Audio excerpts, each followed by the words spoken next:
Le Journal de la Ville, le premier magazine de la formation provinciale.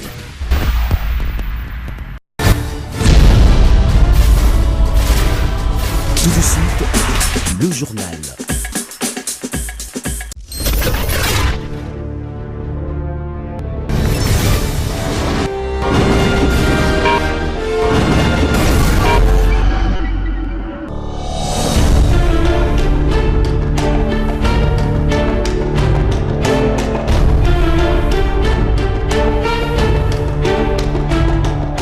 Bon début de semaine à toutes et à tous, mesdames, messieurs.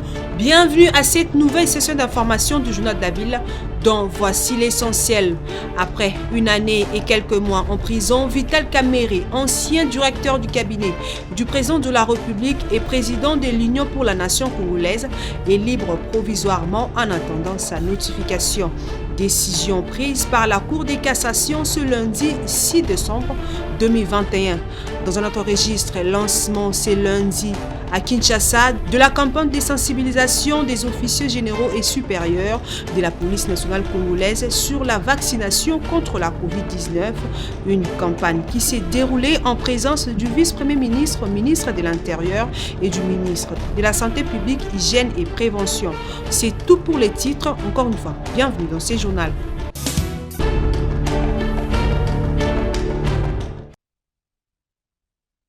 Dans le souci de réinsérer ce jeune communément appelé Kuluna dans la société, le bourgmestre de la commune de Mongafula, Champion Mopanga, en collaboration avec l'UNAJAC Congo, a effectué une descente le samedi 4 décembre dans le quartier Kindele et Kimbondo. Le numéro 1 de cette municipalité a tenu à participer à la clôture de la formation sur le développement communautaire basé sur les atouts ABCD qu'a organisé le jeune de l'UNAJAC Congo en vue de réunir ces jeunes de deux quartiers qui hier étaient des ennemis et de leur rendre utiles dans la société. Vraiment, dans ce pays, na quartier ya Kindele ndenge toleki peto komi na Kimbondo bazan bazali ba acteur ya développement parce que na landi mokonzi na bango papa na bango lobi que biso ba jeune tozana na makasi bo pesa biso misala bo pesa biso nzela pe pouvoir to kosala misala na yango nga numéro 1 ya commune ya Mongafula na pesi bino bénédiction na pouvoir nazolinga na créer centre ya formation oyo tokoapprendre bajeune auto-école na informatique ya ofele ngai bourgmestre na bino tokobunda ensemble mpo na tomeka koreleve badefi wana oyo ezali koentrave moke développement ya Kindele na Kimbondo. Un de jeunes réagit. Bajeune na biso tokoma une insécurité makasi, tokoma une insécurité na likambo etali kuluna. Bato bakomaki kotambola na ba regret na ba réserve parce que partout au tambola aux ala menacé mais biso étant que ba jeune babité un quartier to telemaki lokwa batunion to se décider ki tobi to ko tika jamais et loko et continuer na kata quartier na biso. On s'est organisé entre nous to kei to kuta na bandeko oyo bazali sanga lokola INAJAC to collaborer na bango ba ko pesa biso mateya concernant ABCD to participer na formation wana tous les jours à formation et ça là qui chacun de nous a se révolter na ndenge na ye tant to zonga ki na quartier to sangana ki to sali force moko lelo to zana kombo ya mouvement des jeunes actifs pour les changements. Zetner Poitimini est le vice-président de l'UNAJAC. Biso esengo na biso ezalike na programme na biso processus na biso za malamu.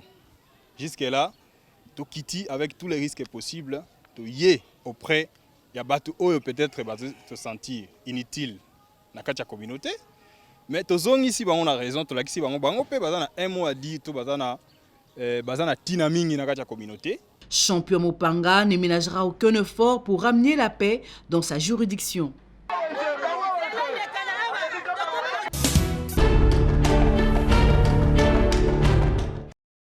Il s'est tenu à Kinshasa du 1er au 3 décembre 2021 à Rotana Kin Plaza de la revue technique conjointe stratégie sectorielle de l'éducation et de la formation 2016-2025.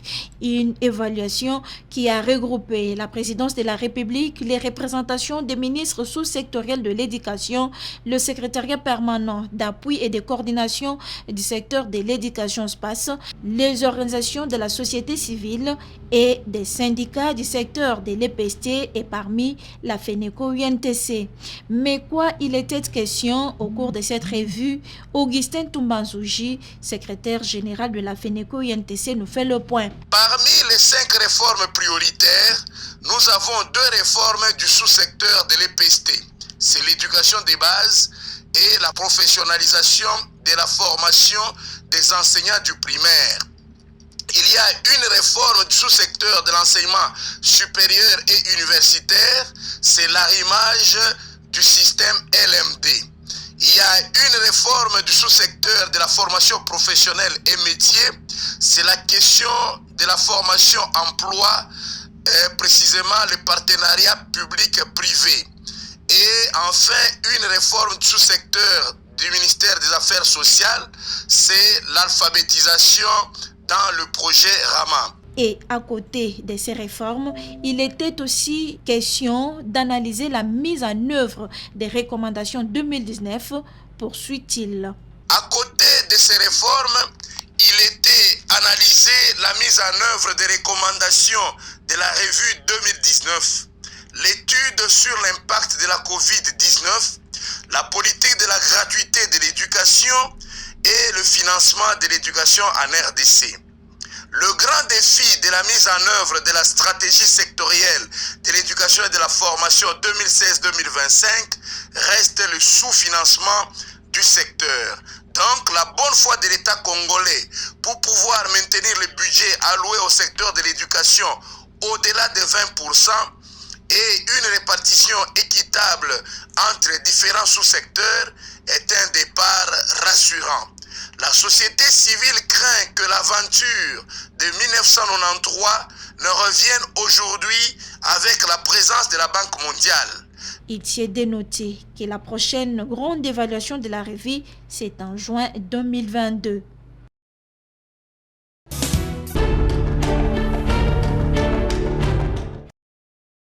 Mettre fin de maintenant à la violence à l'égard de femmes est le thème d'une matinée d'échange organisée ce lundi 6 décembre dans la commune de Barumbu par la Dynamique nationale de femmes candidates en RDC, DINAFEC en sigle, par son département de la jeunesse, ainsi que l'ONG Sourire dans nos villages dans le cadre de 16 jours d'activisme. Plusieurs jeunes filles ont pris part à cette activité qui a eu pour objectif discuter autour des conséquences des violences qu'elles subissent dans plusieurs secteurs de la vie. Elles ont été averties et quelques propositions ont été formulées. Ruth Munikanga a encouragé les jeunes filles ayant des ambitions à adhérer dans des regroupements politiques ou partis politiques de leur choix pour atteindre les instances décisionnelles. Nous avons encouragé la jeunesse d'adhérer dans le parti politique car c'est le seul billet pour atteindre les instances décisionnelles parce qu'aujourd'hui nous savons que les indépendants ne fonctionnent plus. Il faut adhérer dans un regroupement politique ou dans un parti politique pour évoluer. Nous sommes là, la jeunesse, on nous accompagne dans nos ambitions politiques. Donc, pour être de vraies femmes leaders, nous devons adhérer dans la DINAFEC. Eloge Nzibo a dans son exposé insisté sur le moyen pour obtenir réparation en cas de violence. Dans les soucis de promouvoir la jeune fille, nous avons décidé, SDV-ONG, d'adhérer à DINAFEC. C'est-à-dire, on va maintenant travailler ensemble parce que je pense que le problème de femmes devait être travaillé par eux-mêmes, les femmes.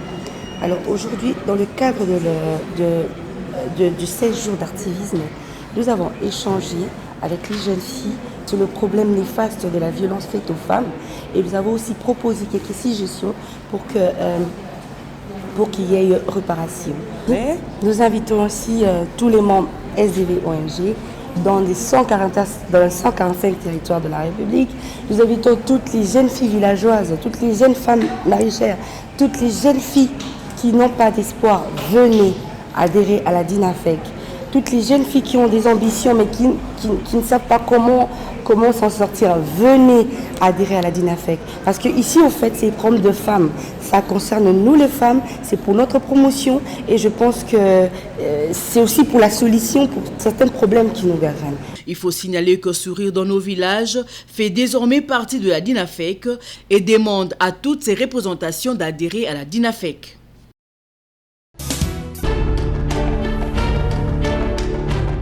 Sortie officielle de la Fondation Jude Nkaka Isolumbu, Junki, Amour du prochain, c'est samedi 4 décembre 2021 à Kinshasa, au Salon Congo, dans la commune de Kassavubu. Plusieurs personnalités, invités des marques, les orphelins ainsi que les membres de cette fondation ont pris part à cette cérémonie. Créée le 19 décembre 2020, la fondation Junki Amour du prochain est une révélation des dieux faite à Jude Nkaka. Junki a pour mission de venir en aide aux personnes les plus démunies. Avec une année seulement d'existence, la Fondation Jude Nkaka a déjà réalisé plusieurs actions, visites dans des orphelinats, hommes des vieillards, les prisonniers, la prise en charge de femmes en leur remettant des fonds pour exercer leur commerce. Témoignage.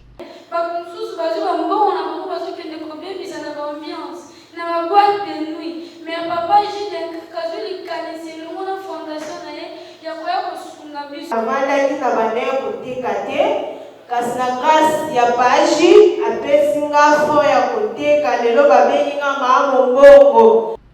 Entouré par les membres du conseil d'administration, le président de la fondation qui porte son nom, Jude Nkaka, donne sa motivation. C'est une révélation divine. Avec ce que nous voyons des personnes telles que les enfants abandonnés, les orphelins et les handicapés qui ne le sont pas par leur propre volonté, et parfois par les circonstances de vie, et que Dieu a vu que ces couches, ces personnes doivent mériter notre attachement, notre amour. C'est pourquoi nous étions inspirés pour matérialiser cette vision. Junki, Amour du prochain, compte réaliser tant d'autres projets qui nécessitent le soutien et l'accompagnement de tous. Nous allons faire des projets à court terme. Nous allons accompagner les femmes vendeuses, donc 100 femmes vendeuses qui ont été déjà identifiées pour les activités d'autoprise en charge. Et aussi, parmi ces projets pour l'année 2022, ce sont des projets à court terme.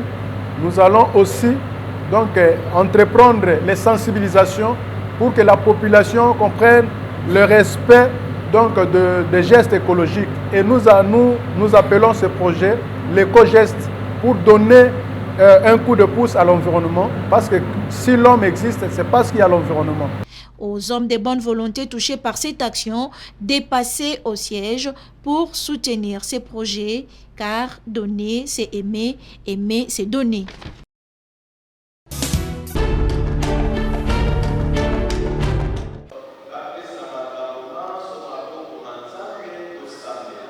Une messe de suffrage en mémoire de maman Odile Mabanza Kiantombo, organisée par les familles Diaté Zouampongi et Mabanza, c'est samedi 4 décembre 2021 à la paroisse Sainte-Thérèse d'Indjili. Messe dite par l'abbé curé de la paroisse Sainte-Thérèse d'Indjili, Massamba, qui dans son homélie tiré du livre des Saint-Luc, conscientiser l'auguste assemblée à l'amour du prochain et à faire toujours du bien dans leur vie, et c'est en attendant l'arrivée du Seigneur.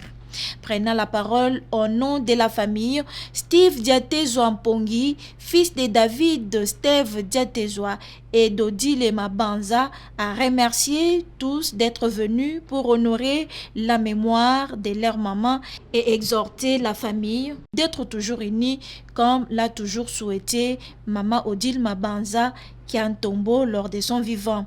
Le message particulier, c'est seulement dire grand merci à Dieu Tout-Puissant, lui le maître des temps et des circonstances. C'est lui qui nous avait donné maman Odile Mabanza et c'est lui qui a décidé de la reprendre. Sur ce, nous rendons grâce qu'à lui et nous sommes confiants qu'un jour nous allons nous retrouver au paradis, au ciel, auprès de notre Créateur, jouir ensemble. Maman Odile avait une chanson préférée, catholique qu'elle était. Et elle avait une chanson préférée qu'elle aimait tout le temps chanter. Si seulement j'avais une belle voix, je pouvais vous la chanter. Il y est dénoté que bien avant cette messe de suffrage, une pierre tombale a été déposée par la famille au cimetière de Mbenteke, Nouvelle Cité, où reposent les corps de Maman Odile Mabanza. Repose en paix, nous ne t'oublierons jamais. Le Seigneur est avec vous. Vous êtes bénie entre toutes les femmes.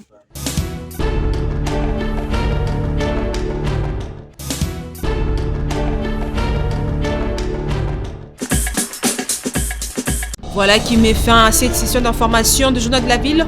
Merci de l'avoir suivi.